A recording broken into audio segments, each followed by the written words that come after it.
Viens à moi. Eh bien salut à tous, aujourd'hui je vais vous parler sur Détour d'un livre et plus d'un film et j'ai choisi Nosferatu, le film de Robert Eggers avec Lily Rose Depp et Nicolas Hoult dans les rôles principaux. Alors je vais juste spolier un tout petit peu le début du film, ainsi pour vous mettre un petit peu dans le contexte. De toute façon, c'est facile, hein. Vous prenez le Dracula de Bram Stoker, vous le mettez à la sauce allemande et vous avez Nosferatu. Allez, c'est parti, générique et je vous parle du film.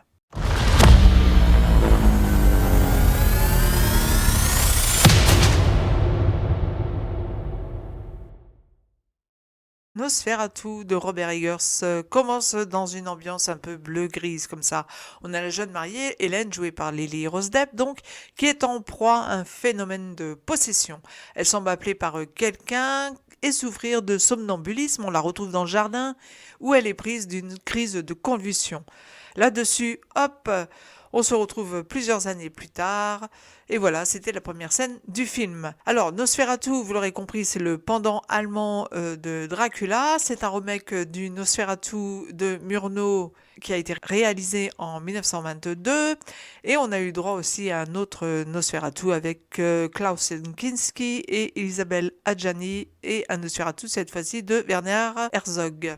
On retrouve donc tout du Dracula de Bram Stoker dans ce film, mais les personnages vont avoir des noms différents. En effet, il y avait des problèmes de droit d'auteur, donc Murnau, qui était à l'origine du film, ne pouvait pas utiliser les noms que l'on trouve dans le Dracula de Bram Stoker, donc il a dû changer non seulement les noms de ses personnages, mais aussi les lieux. Alors il y a quelques petites choses voilà, qui ont été changées elles aussi par rapport au Nosferatu de Murnau, même s'il est beaucoup moins sombre, moins fascinant, c'est quand même très très bien, vous allez voir. Donc ici, je l'ai dit, on retrouve Nicolas Hoult dans le rôle de Thomas Suter, qui est un jeune clerc de notaire. Il nous rappelle donc le clerc de notaire qui était joué par Keanu Reeves dans le Dracula, c'est-à-dire Jonathan Harker, qui est envoyé auprès du comte Orlok, donc du comte Dracula. Le comte Orlok est un strigoi, c'est-à-dire un non-mort, et donc Thomas est chargé de lui faire signer un acte de vente d'une superbe propriété. Thomas est marié à Hélène, qui est donc la Myrna de Dracula. L'Allemagne ici a remplacé l'Angleterre, seuls restent les Carpates, lieu de résidence du comte Orlok,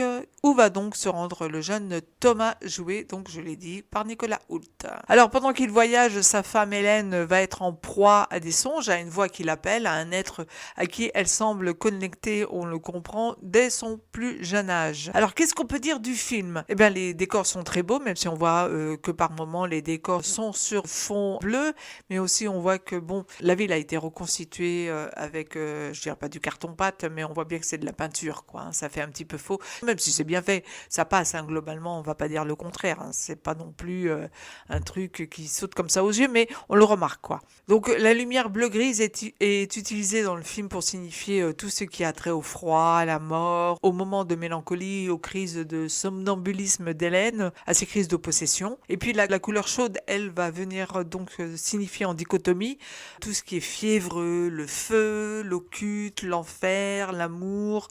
Donc on a ce pendant entre les deux, quoi. Du côté la mort, du côté l'amour, du côté la fièvre, du côté la mélancolie, etc. Donc ça rend très bien.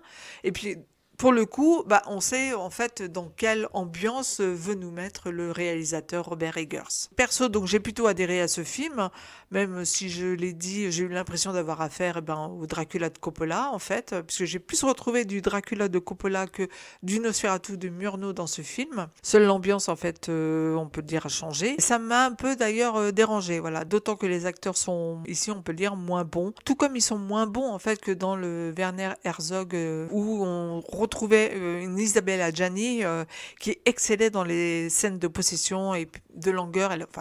Les scènes étaient vraiment excellentes. D'ailleurs, je vous conseille de revoir, si vous ne l'avez pas déjà vu, le film de Werner Herzog, mais aussi d'ailleurs le film muet de Murnau, tout aussi intéressant. Alors, bien sûr, on peut dire que là, ce qui pêche, c'est Lily Rose Depp qui n'est pas au niveau. Même si parfois, elle parvient quand même à exceller, là aussi, dans les scènes de possession, où là, j'avoue, franchement, je les trouve excellentes. C'est dommage que le reste de son jeu soit plutôt plat, alors que voilà, dans l'intensité, elle se révèle. Il lui aurait fallu presque des scènes d'intensité tout le temps, tout au long du film, quoi. Le reste du film, quand c'est plat comme ça, quand elle a juste à jouer une Hélène dans la vie de tous les jours, son jeu n'est pas très intéressant, il faut bien le dire. Et Nicolas Hoult est un petit peu dans le même registre d'ailleurs. Il est très bon quand il se trouve au château du comte Orlok. Alors là, on a des super scènes qui valent vraiment le coup d'œil, où on sent la tension qui s'installe, l'envie, la fièvre, on a peur, c'est l'horreur. C'est vraiment, voilà, on est pris comme dans un étau, presque on est angoissé, quoi. Donc là, vraiment, on a un Nicolas Hoult qui se révèle. Et puis en plus, face à lui, on a un Bill Skarsgård qui est vraiment excellent dans le rôle du comte Orlok, hein.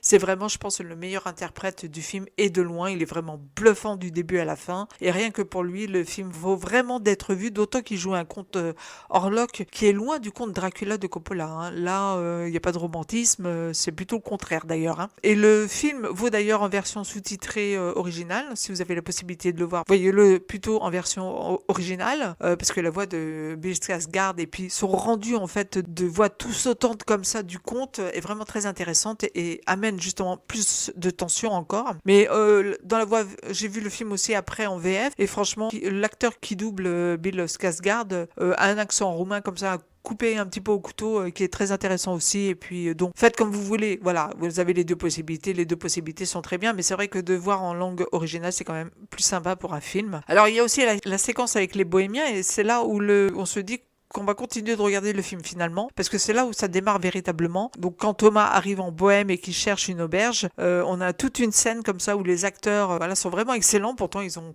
2 minutes d'écran, hein. Et c'est vraiment là que la séquence voilà, donne envie de poursuivre le film, d'autant qu'elle est suivie par l'arrivée des chevaux avec cette lumière toujours bleu-grise là, très intense comme ça, très froide. La photographie est superbe d'ailleurs. Voilà ce que je pouvais dire de positif. Alors maintenant les bémols, moi ce que j'ai trouvé bizarre c'est que ce Nosferatu semble donc plus proche du livre de Bram Stoker que ne l'a été le Dracula d'ailleurs de Coppola, voilà, qui s'était permis plusieurs transgressions et notamment le côté trop romantique en fait, que ici on retrouve pas du tout, hein. Ici c'est beaucoup plus sombre, plus surréaliste, on a vraiment cette patte allemande en fait, hein, qu'on retrouvait dans les films de Murnau et de Herzog. D'ailleurs il faudrait presque, pour les plus puristes, relire le livre de Bram Stoker, je vous mets en barre de description d'ailleurs la critique qui avait été faite du livre sur la chaîne. Bref, ici vous avez un Nosferatu qui est beaucoup plus esthétique, plus sombre, qui se rapproche beaucoup plus de celui de Murnau de 1922, mais moins bien interprété. Donc Nosferatus de Robert Eggers, je lui ai mis la note de 3,75 sur 5.